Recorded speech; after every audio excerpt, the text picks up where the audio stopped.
প্রিয় দর্শক বন্ধুরা, এই মুহূর্তের জন্য প্রাথমিকের ক্ষেত্রে চাকরি নিয়ে উঠে আসছে চাঞ্চল্যকর একটি তথ্য এবং হাইকোর্টের উঠে আসছে নয়া সংবাদ।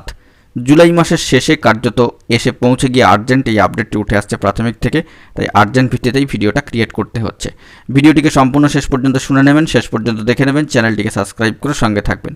চলুন কথাবার্তা না বাড়িয়ে আমরা আলোচনার মধ্যে প্রবেশ করে যাই। প্রাথমিক থেকে এই মুহূর্তে চাকরিকে কেন্দ্র করে উঠে আসছে চাঞ্চল্যকর তথ্য আপডেট। যে বিষয়টি জানা যাচ্ছে, প্রাথমিক থেকে কার্যত চাকরি হারানোর অভিযোগ, এবং সেই অভিযোগ কিন্তু পর্ষদের ভুলে, এমনটাই উল্লেখ করা হচ্ছে সামাজিক গণমাধ্যমের সূত্র ধরে উঠে আসছে।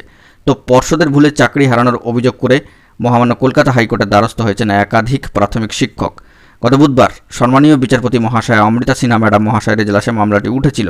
রাজ্য এবং প্রাথমিক শিক্ষা পর্ষদের তরফে আজকে শুক্রবারের শুনানিতে মহামান্য আদালতে মামলাকারীদের চাকরি সংক্রান্ত নথি পেশ করা হতে পারে বলে খবর। মামলাকারীদের তরফ থেকে সম্মানীয় শুভেন্দু হালদার মহাশয়, সম্মানীয় রেজাউল হক মির্জা মহাশয় এবং সম্মানীয় বাবুল বিশ্বাস মহাশয়ের আইনজীবী সম্মানীয় সুদীপ্ত দাশগুপ্ত মহাশয় এবং সম্মানীয় অর্ক নন্দী মহাশয় কোর্টে জানাচ্ছেন যে তাদের মক্কেলরা 2016 সালে প্রাথমিক শিক্ষক নিযুক্ত হন।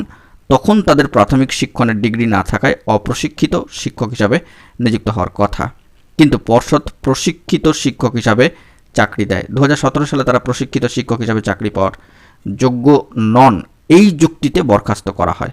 ওই আইনজীবীদের যুক্তি যে তাদের মক্কেলরা কোনো প্রশিক্ষণের নথি দেননি, তাই নিয়োগের ভুলের দায় তাদের নয়, পর্ষদেরই। অপ্রশিক্ষিত শিক্ষক হিসাবে যারা চাকরি পেয়েছেন তাদের থেকে মামলাকারীদের প্রাপ্ত নম্বর বেশি, তাই অপ্রশিক্ষিত বিভাগেও তাঁরা চাকরি পাওয়ার যোগ্য, অথচ 7 বছর ধরে তারা চাকরিহারা হয়ে আছেন। মহামান্য আদালতের খবর, এর আগে এ ব্যাপারে একটি মামলা হয়েছিল। তখন কোর্টে মুর্শিদাবাদ জেলার, ওই জেলাতেই মামলাকারীরা কর্মরত প্রাথমিক স্কুল সংসদের সম্মানীয় সভাপতিকে আবেদনকারীদের আর্জি বিবেচনা করতে বলে, কিন্তু সম্মানীয় সভাপতি মহাশয় চাকরি বাতিলের সিদ্ধান্ত বহাল রাখেন। তো কার্যত চাকরি হারিয়ে এবার কোর্টের দ্বারস্থ এই সমস্ত শিক্ষকরা। তো দেখা যাক পরবর্তী ক্ষেত্রে আজকের ডেটে দাঁড়িয়ে কি গুরুত্বপূর্ণ খবর আপডেট উঠে আসে কোর্টের তরফ থেকে।